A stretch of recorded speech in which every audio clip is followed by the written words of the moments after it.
pada setiap kelompok yang ada di antara kamu.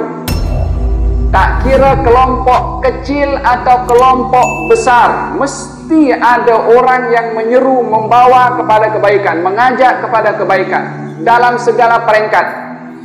Dalam peringkat keluarga, mesti ada orang yang dia ambil berat pasal untuk mengajak ahli keluarganya kepada kebaikan. Dalam komuniti taman, kampung, kejiranan umpamanya, mesti ada golongan yang mengajak kepada kebaikan. Dalam kumpulan PIBG umpamanya, kumpulan juga mesti ada yang mengajak kepada kebaikan. Dalam peringkat bandar, dalam peringkat negeri, dalam peringkat negara, dalam peringkat apapun juga, dalam peringkat organisasi, pertubuhan, apa saja, grup, kelompok, mesti dalam peringkat syarikat, mesti ada yang menyuruh kepada kebaikan. Baru akan lurus.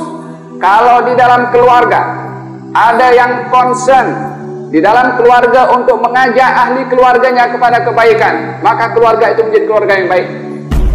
Dalam peringkat taman, kalau ada di situ orang yang mengajak ahli qaryah taman itu kepada kebaikan, kampung itu kampung yang baik, baldatun thayyibatun wa rabbun ghafur.